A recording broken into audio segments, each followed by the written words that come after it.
A gente vai continuar falando aqui, né?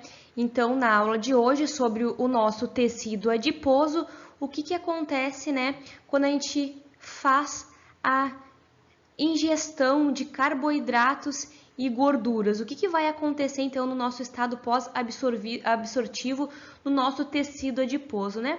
A gente fala que o tecido adiposo é o depósito dos estoques energéticos. Então, vamos falar um pouquinho na aula de hoje sobre o que acontece com o metabolismo de carboidratos no tecido adiposo e também com o metabolismo dos lipídios. Então, a gente tem aqui um adipócito, né, ilustrado, e a glicose advinda aqui da alimentação. Então, tu fez a ingestão de um carboidrato, foi degradado, né, esse carboidrato, esse amido foi degradado em aminoácidos de glicose, e agora a glicose foi para a corrente sanguínea e precisa entrar no tecido adiposo.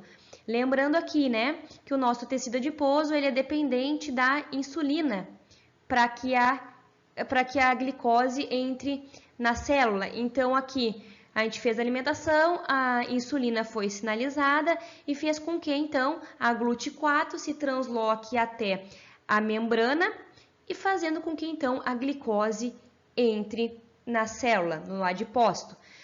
A glicose agora, então, aqui dentro, ela vai sofrer a glicólise, né? Primeiramente, quando ela entrar, ela vai sofrer a glicólise, né? Para que ela tem que ocorre esse aumento da glicólise, tá? A glicólise ela serve para o fornecimento do glicerol fosfato. Por que a gente precisa fornecer glicerol fosfato? Porque como a gente tá acontecendo tudo ao mesmo tempo, também está acontecendo o metabolismo de lipídios, né? Quando a gente faz a ingestão.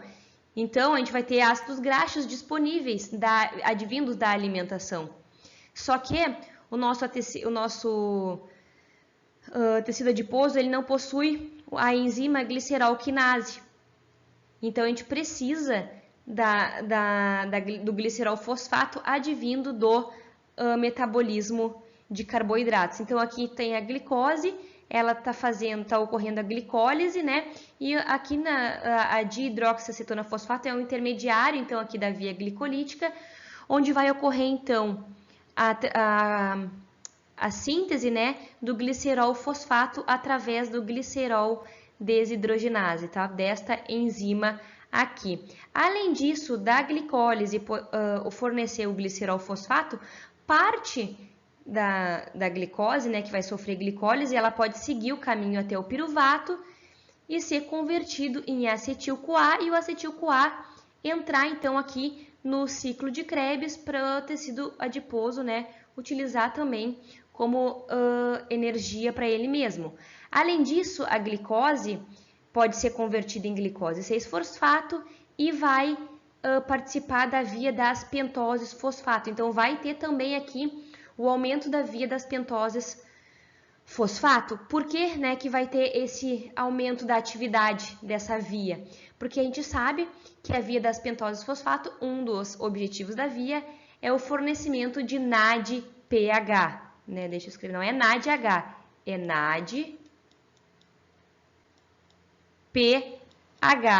Né? E que esse NADPH é essencial para participar da síntese dos lipídios, né? Da síntese dos triglicerídeos, tá ok? Bom, e o que acontece então com a gordura, né, que está vindo da dieta? Então, vai ocorrer, né, a digestão lá no nosso intestino e a gente sabe que vai ocorrer então que os ácidos graxos advindos da dieta vão ser carregados pelos quilomicrons até o nosso tecido adiposo. O tecido adiposo, então, ele possui na sua membrana a lipase lipoproteica que vai fazer a captura desses ácidos graxos para dentro do tecido adiposo. Além disso, a gente possui também a VLDL, que é sintetizada no nosso fígado, né? E essa VLDL, ela é endógena, né?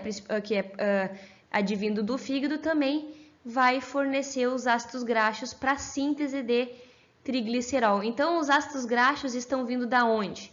Dos quilomicrons e do VLDL, que foi o que a gente, o VLDL endógeno, né, e o quilomicron da nossa dieta, para formar então o triglicerol. E como que vai formar, né, o triacilglicerol, ou triglicerídeo também chamado? A gente sabe que o triglicerídeo é formado por ácidos graxos e glicerol. Então, o ácido graxo está aqui disponível e o glicerol, como eu falei, né, o glicerol fosfato está vindo da via glicolítica para a gente ter, então, a formação dos triglicerídeos. Então, o que está acontecendo no nosso estado pós-absortivo, né, quando a gente acabou de fazer uma alimentação?